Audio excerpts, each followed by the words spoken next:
Naku, pangmalakasan. Pangmalakasan. Naku, ang galing nito, boy. Panoorin mo. At ang ganda mo, ang malakas ang laban natin. Pangmalakasan po ang performance ng pambato ng Pinas na si Atisa Manalo sa preliminary competition ng Miss Universe. Ganda. Reyna Atisa ang atake niya sa kanyang national costume na Festejada. Suwak na suwak sa angelic face ng ating pambato. Simbolo po ang kanyang costume ng likas na ganda at makulay na tradisyon ng mga Pinoy, gaya ng giant lantern, pahiyas at panagbenga festivals. Agaw pansin din si Atisa sa kanyang swimsuit performance, suot ang blue two-piece Ayan, ang ganda bikini, may abs mga mare, may balakang, ang ganda naman talaga. Wow, parang ikaw lang yan. Diba? Sabi ko nga sa'yo, can I do my newscast like that? Ganyan ang abs ko, kaya lang ikaw lang ang nakakakita. Wow. Wow. Ang ganda, diba? Sabi ko rin, nung nakita ko, wow, malakas laban Sino natin. yan? Yan nga yung miss. Siya nga si Atisa. Ay. Ikaw talaga. Ay, tingnan mo, Tingnan mo, Tsaka yung lakad. Pak! Oo, parang No? ikaw di ka maglakad, ano? Naman! Oo. Eto na mga kapatid. Pero yung kanyang heels manipis, no? Saan yung heel? Yung heels niya, Oy, para ganyan nga sa talaga, kanyang oo. weight. Siguro sa'yo, anong kanyang weight? Makapal. Makapal ang dapat sa akin. Ha? Hindi pwede sa akin. Mababa. Siguro sa'yo dapat ang brand ng heels mo, Bridgestone. Ano yung Big Stone? Ikaw talaga. Ano, o kaya Michelin, ha? Direct, ha? Grabe, no? Ang ganda O, niya. Goodyear. Talagang tignan mo, pak. Ganda. Oo. Ito nga po, sinamahan niya ng kanyang wavy hair na sumusunod sa Tsaka kanyang flawless, pagrampa. ano, ha? Chauffeur. Sino yung ulit? Si Atisa nga. Target nga po ng ating pambato na may uwi ang ikalimang korona ng Pilipinas sa Coronation Night ng Miss Universe. Sa Biyernes na po gagawin ang Coronation Night. Bukas mga kapatid. Oh my God. Miss Universe Atisa, ipanalo mo ang Pilipinas. Ayan, mabuhay po ang gandang Pilipinas. Binibiro lang kita. Uy, hindi. Ayan. Hello, nagpapaalam nga ako sa'yo. Hindi, Sinasabi ko tsaka sa'yo ang galing kung mong, kayang-kaya mo gusto lumakad mo. ng ganyan eh. Sample lang ko kayo ni Christy. Oo. Kaya ko nga lumakad, hindi ako Aray ko. gumagalaw. Medyo may umaalog-alog ng kaunti. Lumilindol na dito. May umaalog-alog ng kaunti sa kanyang mga pagkilos. Ay talaga naman. Pwede nga siya maging... Hirap kumita ng pera. Pwede kang maging model, baby girl. Model ng ano? Hindi Ayan na. hindi alak. Alam ko na. Ano? Nararamdaman Ano, ko. ano naman sabihin mo? wala. Okay. Nararamdaman ko. Pwede kang model ng katol. Bakit ka, tol? Bakit ka, tol? Kala ko si Nanay Lydia na naman na naalala mo eh. Excuse me. May Pero kung ASF kukunin akong model nila Nanay Lydia, Oo, pwede kang, why not? pwede kang maging model. Okay. Nang layong katol na lang. Direct. Katol talaga. Basa! Sige! Kumpirmado po naman ang day 2 ng reunion concert ng Sex Bomb. Ito, Sex Bomb, Sex Bomb. You're my sex bomb. Gaganapin po on December 9 sa SM Mall of Asia Arena in Pasay. Mabilis po kasing na-sold out ang day 1 ng concert na gaganapin nga po sa Araneta Coliseum on December 4. Kaya naman sa mga nais pong get out! Get out! One more Smile time, on me, baby. get out! Get out! Iyan mga kapatid, mabibili po ang tickets para po sa day 2 ng kanilang concert. Yan po ay mula 1,300 hanggang 7,900 pesos. Baby girl, baka pwede ka din mag-concert, ano ha? Ayan talaga naman, wow! Diba, baby? O diba, ano ho ito kasi dati itong dancer eh. Di ba dati kang dancer? Oo, totoo yun. Nag-audition nga ako dyan, ayaw niyo maniwala. Oo, dati yun nga. Oo, nag-audition nga. Sa Hindi ako sex pinayagan bomb. ng nanay ko. Bakit daw? Nung Conservative nandun ang na ako. nanay mo ha? Conservative. Sabi niya, Oo, talaga na. Sa magtapos ka na. kinikilos mo, mukhang conservative na nanay mo. Super conservative. Napansin As ko in, nga eh. ayaw niya pumayag. Sa kilos mong ganyan. Aminin na Sobra. Conservative nga mga magulang mo. Ayaw niya mag-aral. Kasi nag-aaral pa ako noon. Ang akala niya kaso magiging napasubo ka. hadlang. Kaso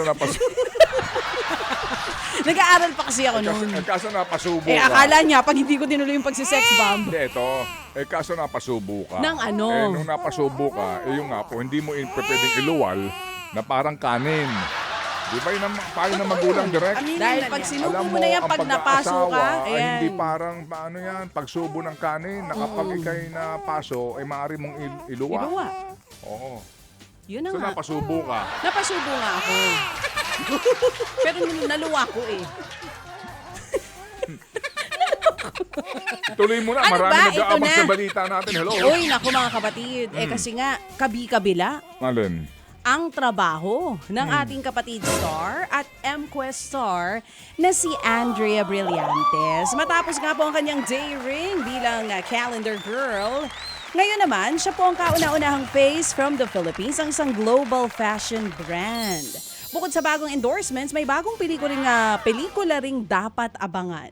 Ang Reconnect na kauna-unahang Metro Manila Film Festival movie ni Andrea. Meron ding biggest project si Andrea very, very soon. Alright, samantala po, nanakawan ang aktres na si Kay Abad habang nagbabakasyon sa Las Vegas. Correct. Ang kwento po ni Kay, tinangay ang kanyang bag na meron pong lamang mga ID at 2 passport sa loob ng sasakyan. Nag-lunch lamang daw sila ng 1 oras nang mangyari ang pagnanakaw. Agad niya itong iniulat sa mga pulis. Sa kabila niyan, siya pa rin po nagpapasalamat nga na ligtas ang kanyang pamilya. Kasama po ni Kay ang kanyang asawang si Paul J. Castillo at 2 anak na lalaki sa bakasyon sa Las Vegas na nanakawan. Hindi, ganito nangyari. Pero babala na rin sa mga kapatid natin kasi Sige. hindi po, pag nasa ibang bansa, akala natin safe na. Iniwan yung bag sa Hindi, loob kahit naman ng... sa Pilipinas eh. Yun na nga. Di ba? Wala namang Walang safe. Ang mga magnanakaw. Correct. Actually, kahit nga nasa loob ka ng Malacanang eh. Hindi, hindi ito. Sorry. Ang kanyang bag. Ay, sorry. Ano ba? Ang Sorry. kanyang bag ay nasa, Ay, wala sa Malacanang, nasa loob ng sasakyan. Lalabas ang Iniwan sa katotohanan. sasakyan, nandun yung mga importanteng bagay. mahiya So naman never, kayo. Mas kotse. hindi, baka bukas kotse or basag kotse. So yun na nangyari. Lahat po ng mga importanteng dokumento nandun sa bag. So never leave your bag sa kotse. Ay, kahit Kahit nasaan ka. saan. Opo. Oo. Sa Europa, ganun din. Oo nga, dami ring magnanakaw dun, ano? So, sa lahat nga, Oo. ay nako, pumunta ka, Kongreso. Nasa ibang bansa tayo, ikaw talaga. Oh, pero 'di ba pagka magpapasko dumadami ang magnanakaw? Totoo 'yun eh. Aba, kaya naman pala sa Pilipinas ganun ang nakawan kasi araw-araw Pasko. Pero dahil sa nangyaring ito sa issue ng flood control, ang balita ko, humina ang bentahan ng mga luxury goods dito sa Pilipinas. Ang tindi ng Wala ba ibinagsak. tayong balitang gano'n na Christian? Alin? O sige, mamaya mo iulat yan sa ating balitang pang-consumer at kalakalan. Oo, sama natin yan, 60% down ang sales, mga kapatid, ng Malaki. mga mamahaling produkto. Opo, yung mga luxury brands sa Pilipinas po, Opo, yung po yung mga tindahan ng mga mamahalin. Oo, Ano ito to? po yung mga tindahan ng Okay. Hermes, Bottega, Hermes, Givenchy, Burberry. 65% Louis ang Vuitton bagsak kasama dyan, Prado sa kita. kasama dyan. Opo, kasama dyan. Ito ho, yan kasi isang kumpanya lang yan Yes. na sila ang distributor dito. SSI Group. Okay, pero yung pong sinasabi nga na reports, lahat daw ito ng mga tindahan ng mga luxury brand ay bumaksak ang benta. Eh siguro, alam niyo na kung bakit. Di po ba? Grabe yung ano nila ha, from 537.2 down to 188.1. So, kalma-kalma yata sa pagbili sila ngayon. O sa labas na ng mga bansa totoo lang bumibili. naman, wala namang problema kung bumili ka niya kung talagang Hindi galing sa pinaghirapan nakaw. mo, di ba? Wala Yan. akong question naman magsuot ka niyan kung Oo. proud ka kasi nga pinaghirapan mo. O kaya Eh, lang. mahirap yung pinagyayabang mo, nakaw naman pala. Yun ang mahirap Okay. doon. Sige. O ito. Okay. Nasa Mamaya Pilip... pag-usapan natin yan. O sige. Ang Kasi laki mukha ha. yata nakikinig sa atin yung isang Yung alin? kahapon na tama nga daw po. Na? Opo, Nakikinig sa atin? Gumagawa na pong ang disenyo ngayon. Ng ano? Para po doon sa talagang patay na patay, napakahilig at talagang hindi nagsusuot nga ng mga mumurahin. Ang gusto lagi sinusuot ay Louis Vuitton, Gucci, yan, Givenchy, Givenchy o Prada. Prada, yung Chanel. Hermes. Yan. Yung mga mahilig sa Hermes. Gagawa na ngayon direct ng kabaong ang Prada. Magkano yun? Mahal yun. Louis Vuitton kabaong. Oo. Para sa mga tao ho. May na- LV sign, no? Oo, opo. Oo, yung pagdating mo, wow pare, ang kabaong Prada. At ang Wow, maganda pa man. nito, Ha? kasi tinatawag nilang investment yung mga luxury item. Pag nagamit na nung namatay, Okay. pwede i-resell pa. Yun ang maganda. sa mga luxury kabaong na ito. Ba't naman Rosel, gustong-gusto nga niya hanggang sa kamatayan nakaprada Dala siya. niya? Ay, hindi. Ganon sila minsan, nire-resell nila yung Kumbaga- pagsawa na sila. Oo. Hanggang kamatayan, naka-Louis Vuitton. Wala pang gagawa na Rolex? Richard Mille nakabaong? Wala pa? Baka siguro sa lapida. Sila ang sagot doon. Okay. Sige. Nakita mo yun? Wow, man. Pumunta ka ng Burol, oh. Oo. Wow, man. Bilibin mo na ako talaga dito.